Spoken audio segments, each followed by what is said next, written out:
विनंती आहे सर्वांनी दोन्ही हात उंच करून आपण सर्वांनी घोषणा द्यायची आहे. बोला भारत माता की जय, भारत माता की जय, वंदे मातरम, वंदे मातरम. आज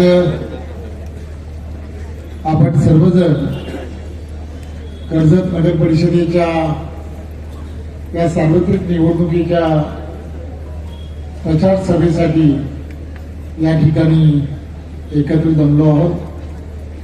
सन्माननीय संपूर्ण व्यासपीठ, माझ्यासमोर उपस्थित सर्व कर्जतमधील सर्व नागरिक बंधू भगिनी आणि मोठ्या संख्येने उपस्थित असणारे पत्रकार. खरं तर उरणला सुद्धा सभेला जायचं आहे, त्यामुळे मी आपल्या सर्वांमध्ये जास्त वेळ नाही, परंतु फार वर्षा अगोदर या इथल्या कर्जत मधल्या प्रत्येक घराघरामध्ये जाऊन गेल्या निवडणुकीमध्ये महायुतीला मतदान मागत होतो. त्यामुळे कर्जतच्या असणाऱ्या प्रत्येक विषयाशी एक फार मोठा अशी जवळीक आहे आणि मला वारंवार असं सांगितलं गेलं की या कर्जत मतदारसंघामध्ये ज्या वेळेला इथल्या असणाऱ्या सर्व पदाधिकाऱ्यांनी ठरवलं की महायुतीमध्ये आपण सर्वांनी निवडणूक लढायची आहे, त्यावेळेला माझ्या डोळ्यासमोर गेल्या निवडणुकीमध्ये मी फार आग्रह करू, मी एवढा आग्रह केला की महेंद्रजी यांना ज्या वेळेला महायुतीतून शिवसेनेतून उमेदवारी देणार होते त्यावेळेला खरं तर आम्ही सर्वजण राजकारणामध्ये फार लहान आहोत, परंतु सुरेश भाऊंना जाऊन फार समजवलं आणि देवेंद्रजींना या महाराष्ट्राचा आम्हाला मुख्यमंत्री करायचा आहे. सुरेश भाऊ, थोडीशी आम्हाला तुमची मदत हवी आहे. महेंद्र आणि त्यांना मिळालेल्या उमेदवारीनंतर त्यांना जिंकून आणायचं आहे. ते सुरेश भाऊ बद्दल काय सांगावं, साधा माणूस आहे, माळकरी आहे, त्यामुळे कोणीही काही सांगितलं की झटकन त्याला हो म्हणायची त्याला सवय.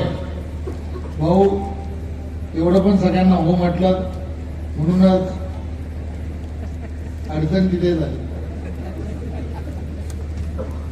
त्यामुळे त्यांनी तेव्हा ज्या पद्धतीने सांगितलं, मी महेंद्रला फोन केला आणि मी प्रशांतजींनाही सांगितलं, काही करू कर्जत हे पूर्वीपासून हे गेल्या निवडणुकीत जे घडलं किंवा मला त्याची कल्पना आहे, त्यामुळे कोणत्याही परिस्थितीमध्ये कर्जत आणि कर्जतमध्ये भाऊंना सांगून त्यांच्या कुटुंबातील कोणीतरी उमेदवार त्यांना द्यायला सांगितला पाहिजे अशी मी आग्रहाची विनंती केली. आणि खरं तर भाऊ तुमचे फार फार आभारी आहे की तुम्ही ती विनंती मान्य केली. आणि कर्जतकरांनी सुद्धा, हे मी यासाठी सांगतोय की आमच्या दोघांमधलं संभाषण म्हणून सांगत नाही, पण ज्यावेळेला मी सांगितलं की घरातील कोणीतरी एखादी व्यक्ती सांगितली तर भाऊंनी एक हिराच देऊन टाकला. मी प्रशांतजींनी मला फोन केला, साहेब मला माहित आहे का स्वातीताई या डॉक्टर आहे. मी म्हटलं अरे फारच छान आहे. एक कर्जत शहरासाठी, या सुसंस्कृत अशा शहराला एक चांगला नगराध्यक्ष असणं आणि तो सुद्धा उच्च शिक्षित असणं हे अत्यंत महत्वाचं आहे असं मला वाटतं. त्यामुळे भाऊ आणि महेंद्र दोघांचे पण खूप खूप धन्यवाद. भारतीय जनता पार्टी आणि शिवसेना आणि आरपीआयच्या युतीमध्ये एक सुशिक्षित असं चांगलं नेतृत्व की ते उद्या या कर्जत शहरामध्ये असणाऱ्या प्रत्येक विषयाला की गेल्या अनेक वर्षांपासून काही कारणांमुळे गती देता आली नसेल ते सर्व विषय अभ्यासपूर्णरित्या पूर्ण करेल. खरं तर दोन गोष्टी फार महत्वाच्या असतात की ज्या तुम्ही आणि आम्ही सर्वांनी समजून घेतल्या पाहिजे. देशाचे पंतप्रधान नरेंद्र मोदीजी आणि महाराष्ट्राचे लोकप्रिय असे मुख्यमंत्री देवेंद्रजी हे नेहमी सांगण्याचा प्रयत्न करतात की पूर्णच्या पूर्ण ताकदीने योग्य माणसाच्या हातामध्ये या स्थानिक स्वराज्य संस्था द्या. आणि कर्जतमध्ये डॉक्टर स्वातींच्या व्यतिरिक्त योग्य कोण आहे का हे कर्जतकरांनी ठरवलं पाहिजे. आणि मला खात्री आहे की ज्या प्रश्नांबद्दल अनेक जण चर्चा करतात किंवा ज्या प्रश्नांबद्दल मी येण्याच्या अगोदर मला अनेक जणांनी सांगितलं की कर्जतमध्ये काय आवश्यक आहे, तर कर्जतमध्ये काही रेल्वेचे प्रश्न जे आहेत ते सोडवणं गरजेचं आहे. मी आपल्या सर्वांना फक्त एवढंच सांगण्यासाठी आलो की हे जेवढे रेल्वेचे प्रश्न आहेत, मग इथल्या असणाऱ्या 4 लाईन्स ज्याला म्हणतो कल्याणची असणारी 4 लाईन आहे ही पूर्ण करायची आहे. तर ही कोण करणार, तर ही फक्त ना फक्त देशाचे पंतप्रधान नरेंद्र मोदींच्या नेतृत्वातच सरकार करते. आता या व्यतिरिक्त सुद्धा मला येताना छोट्या छोट्या गोष्टी सांगितल्या आणि त्या सहजपणे पूर्ण होण्यासारख्या आहेत. कोरोनाच्या काळामध्ये कर्जत रेल्वे स्टेशनला ज्या फास्ट ट्रेन्स थांबायच्या, मेल थांबायच्या, त्या काही कारणामुळे बंद झाल्या. सांगितलं, मी म्हटलं नक्की बोला हा छोटा विषय असू शकतो, परंतु रेल्वे मंत्र्यांशी जे बोललं पाहिजे. आता मीच भारतीय जनता पार्टीचा अध्यक्ष आहे, महेंद्रजी आणि वैष्णवजी आणि मी. आता काही मी इतरांसारखं इथून फोनवरून वैष्णवजींशी बोलणं हे काही अपेक्षित नाही, परंतु माझे आणि असणारे पार्टीचा मी प्रमुख असल्यामुळे वैष्णवजींशी वेळ घेणं आणि ते विषय मार्गी लावणं हे किती सोपं असू शकतं हे काही मी सांगावं असं मला वाटत नाही, पण मी खात्रीने सांगतो हाही विषय मला मार्गी. येताना ट्रॅफिक मध्ये अडकलो. महेंद्र असा हुशार आहे, इथे ट्रॅफिक मध्ये प्रशांतजीने आम्हाला सांगायला लागले की इथे ट्रॅफिक मध्ये आज तुम्ही कमीच वेळ थांबलात, 5 मिनिटं थांबलात, 1 तास थांबवला या पुलावरती. मला 1 तास थांबवावं लागतं, बापरे बाप. तुला कसं काय, नाही मला राहावं लागतं. तो काय बाबा काय प्रश्न आहे, तर हा जो आरोपी आहे रोडवर ब्रिज जो आहे हा कोणत्याही परिस्थितीमध्ये त्याची रुंदीकरण करणं हे गरजेचं आहे.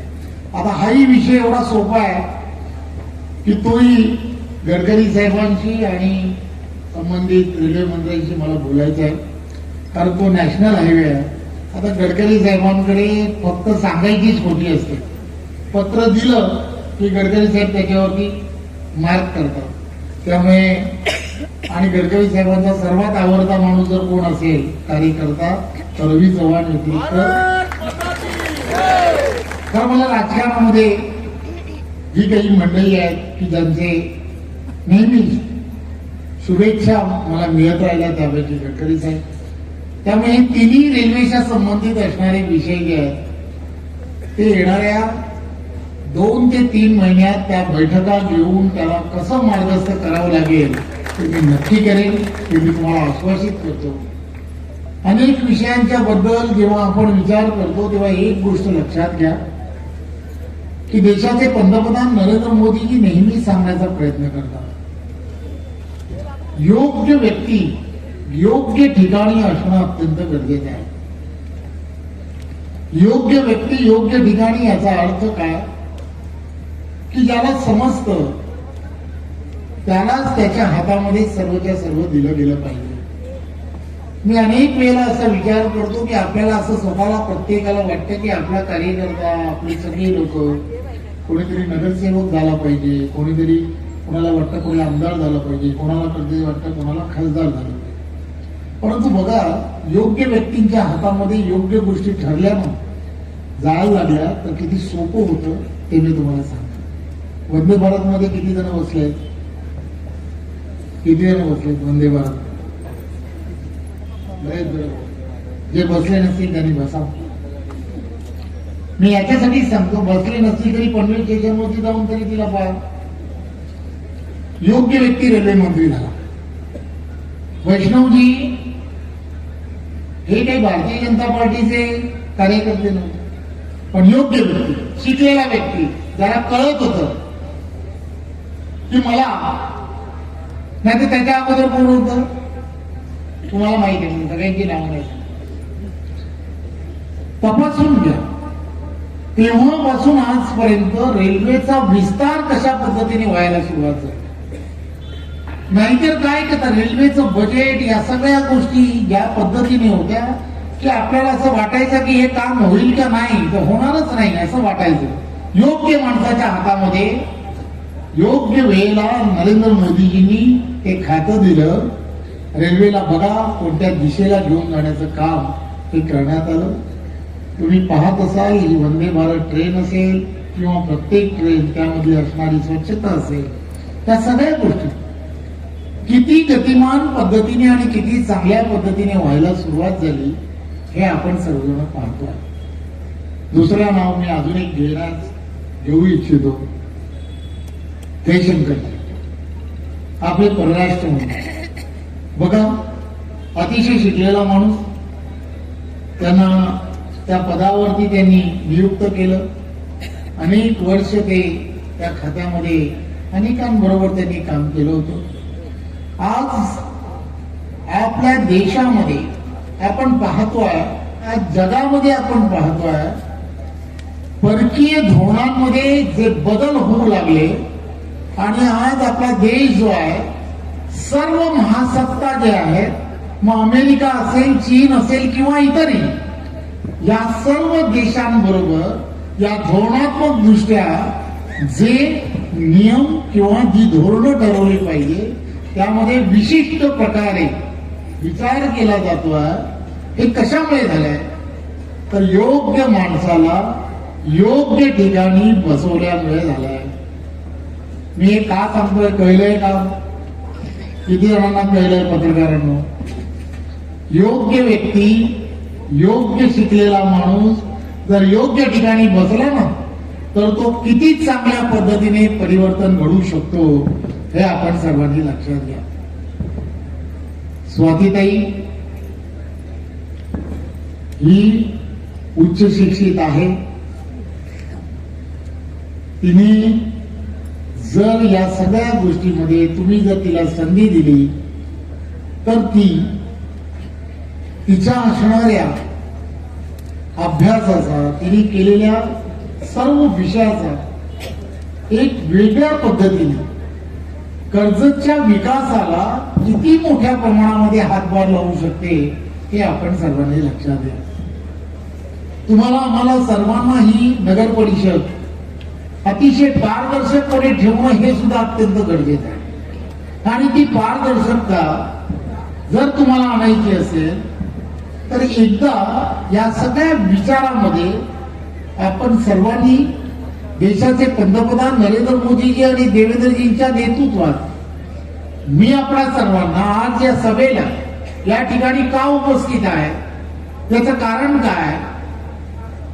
शिवसेना भारतीय जनता पार्टी आरपीआयच्या माध्यमातून या नगर परिषदेमध्ये नगराध्यक्ष म्हणून स्वातीताई आणि त्यांच्या बरोबर शिवसेना भारतीय जनता पार्टीने आरपीआयचे सर्व उमेदवार जे उभे आहेत या सर्वांच्या पाठीमागे संपूर्ण केंद्रातलं सरकार नरेंद्र मोदींचं सरकार आणि महाराष्ट्रातलं देवेंद्र फडणवीस यांचं भारतीय जनता पार्टीचं सरकार हे पूर्ण ताकदीने उभं राहणार आहे, एवढंच सांगण्यासाठी मी इथे आहे. त्यामुळे तुम्हाला एक गोष्ट लक्षात काय घेतली पाहिजे, कोण काय बोलतंय, कोणी काय सांगितलं, मी काय करू शकतो, याकडे लक्ष नका देऊ. मी 100% तुम्हाला सांगतो की या सगळ्या विषयांमध्ये जे जे बारकाई आहे, दोन अनुभवी माणसं जे कर्जत आणि या नगरपालिका असेल किंवा या भागामध्ये असणाऱ्या प्रत्येक गोष्टीशी संलग्न आहे, सुरेश भाऊ असतील आणि महेंद्रजी असतील, त्यांना या सगळ्या गोष्टी एवढ्या चांगल्या पद्धतीने माहीत आहेत.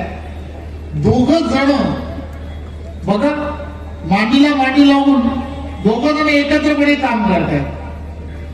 त्याचं कारण काय, तर याचं कारण असं आहे की होय, कर्जतला जे आवश्यक आहे, कर्जत मतदारसंघाला जे आवश्यक आहे ते सर्व मला करून हवं आहे. मला खात्री आहे की ह्या दोघांनी एकत्र येऊन या सगळ्या गोष्टीचा जर विचार करत असतील तर तुम्ही आम्ही सर्वांनी काय विचार करायला हवा की एकदा कधीतरी या दोघांना एकत्र आणण्यासाठी जो दुवा तयार झालाय, कोण आहे तो दुवा, तर ती आहे स्वातीताई.